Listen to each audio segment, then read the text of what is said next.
Guys, so we get like 100 messages a day talking about where do we get our dog?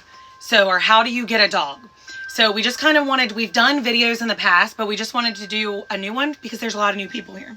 Yep. So when Raylan was first diagnosed, I was telling Matt that I knew that there was a thing called diabetic alert dogs. And we were kind of looking it up. I was thinking about getting my dog trained, and he was like, it's not going to work because he likes, he's loyal to you. So a few weeks after we got home from the hospital, I got a Facebook message from somebody that I didn't really know, but she was my friend on there. And she was like, I've been watching your story and I've been wanting to say something, but I don't want to overstep. But I feel like this picture popped up on my timeline today and I feel like it's a sign that I need to say something to you. So she sends me this picture of a family with a dog and they're at Disney World. And she ends up telling me that she knows this family that has a dog for their daughter and puts me in touch with the mom. And so the mom was telling me, their story. I think the dog is 12 now. And it went to college with the girl. It got her through high school. I want to say she was 10 or something when she got the dog. So anyways, we started researching where we wanted to go. And there's a ton of options out there. You can self-train, you can go to a private trainer, and then there's organizations. So I feel like everybody needs to do their own research as far as what they want to do. Our dog came from an organization. It was what did she say, 18 to 24 month wait? Yep. So, anyways, we flew out, we trained with the dogs. So we received a phone call from CARES. We were expecting it to be, anywhere from a year to a year and a half at least until we heard from them. And ours was a lot quicker than that. It was very unexpected.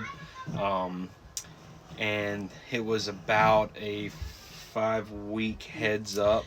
But it was perfect because it was right as soon as the kids got out of school for summer because we were going to have to pull them out to fly across the country and go there. Yep. So when she called, I was like, yes, we'll do it. We'll figure it out one way or another. Yeah. We're going to make it happen. And luckily, the great community that we live in, they got together and did a fundraiser for us so that we were able to get Spy and fly the whole family out to Kansas, stay out there for a week. And couldn't have done it without them, for sure. Couldn't. So thankful for that because it was a big expense and a very sudden. We didn't have time to prepare. Yeah. So thank goodness for that. Also, they don't tell you the breed, gender, or color of the dog. So we were kind of excited because it was Christmas morning. We had no idea what we were getting. The first video we posted went viral. It was the night before we got to Kansas when we were what do we think we're gonna get? And all of us guessed what we thought she would be. So that was really exciting. Yeah. Oh, also, Sarah has told me that I think she got a ton of applications since our videos. So they were already had a long wait. And now I think it's a lot longer than that because they've been slammed with people that have heard about Spy. I do get a lot of messages about not being able to get in touch with them. And it is because it's a 2-man show. They don't have a lot of staff, so it is hard to get answers from them or get in touch with them. I just wanted to throw that out there that I do think that it's a long wait, even longer than when we did it because they are so overwhelmed. And but yeah, well. Yes. So when the dogs are born, the company sends them to a prison, and they're trained on their obedience, sit, stay, wait. I think there's 42 different commands that they're trained on through programs with 4 different prisons. And eventually they'll get a phone call, says, hey, we're coming to get your dog.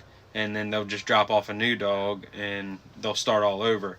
Then the dog leaves the prison and goes to a puppy raiser, right? So that's, learning how to be around people, riding a car, escalator, stairs, all the stuff that they don't see in a prison. They'll live with them for however long they feel necessary that the dog needs. and then they'll call and say, hey, we've got a dog ready for this or that. whether it's cardiac or diabetes or Epilepsy. yeah.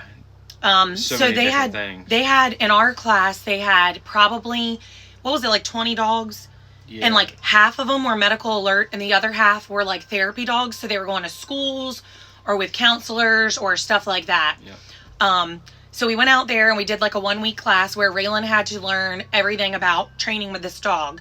And then as far as like the scent training, we just want to be transparent that they don't come home like totally ready to alert 100% all the time. Yeah.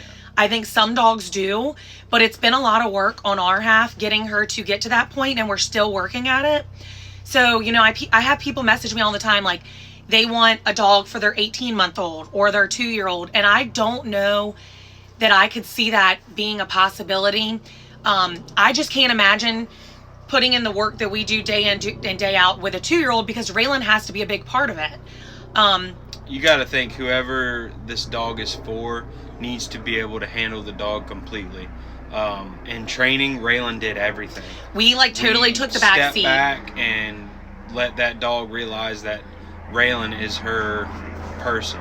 I've heard of So, people you gotta going keep that out in to mind. these classes and they do everything for the dog. Like they, you know, their child's too young, so they're walking and healing and doing all the commands. And when they get home, the dog is looking at the parents like, you know, it's their dog, and the dog is wanting to be with the parents all the time. So we knew that it was very important for Raylan to do everything. And so she did. And we didn't do any of the class with her. We just basically sat there and learned everything. So, yeah, that's how we went about it. We had to have a diagnosis letter. We had to have reference letters. We were on the wait list. And I think all these places have a pretty hefty wait list. So you just kind of have to do your research as far as like what you're looking for. If you want somebody hands-on, you know, I've talked to people that went through trainers that come to their house for a week and then, you know, follow up with them on like video chats multiple times a week, which I think is really awesome too. We, you know, when we left, it was kind of like in our hands, like, okay, I've been in touch with her and asked her questions along the way, like as far as the trainer, but the organization that we went to is a nonprofit, so they don't have very many people working there, and I think they're kind of overwhelmed. So it is, you know, they have a lot on their plate. So it's not, I don't want to constantly be calling and asking questions and all that, because it's a lot of dogs that they train in a year. But expect at least to go out for a week, because that's how long the training was. That was where we went. We went to a place in Kansas, but there's other places that I don't know what the difference is with some of these places. We did our research. We knew we wanted to go with this organization. It's the same organization that the person that I met on Facebook went to like 10 years ago. So, but yeah, it is really neat because we got to go to the prison and we got to meet the inmates that trained the dogs and kind of see about that program, which was really, it was really emotional to watch. Like, I think it is good for them because it gives them something to do and something to focus on. And, you know, when we went up to them, I remember saying, like, you know, we want to thank you for what you do. Because of you, you know, we get to rest a little easier knowing that somebody's watching out for our daughter. And the guy looked up at me with tears and was like, thank you so much. Like, just you saying that means the world to me. So, you know, I think that's really good. And it's a way that she can cut down on costs by keeping this program in because they help her train the dogs. So, yeah. But I think that it's definitely good to know that being transparent, that it's ongoing training all the time. You know, you have to work with them a lot every day on their commands because they're going to lose what they know. If they don't just come home and they're like 100% perfect all the time. So anybody that has a service dog will tell you the same thing. But the messages I get all the time, like, that's one thing that I just want to be clear on. Like, I just feel like people go in with high expectations and they're like, oh, I'm going to have this dog and it's going to take care of my 2-year-old and I'm not going to have to do anything. And it's just not like that. But Raylan takes her dog everywhere. She goes to school with her. She goes to sports with her. It's a lot of work. It's a lot of work. Yeah, it's a lot. It's a lot for her as a 9-year-old. It's a lot of responsibility. But she's been rocking it. And Spy is amazing. We've been having some health issues, and we're trying to work through that and get her situated on that. We've only had her I guess it's been about 5 months now. Yeah. So, you know, we weren't really expecting that. It was kind of out of left field. But we're trying to work through that and get that all straight. And yeah,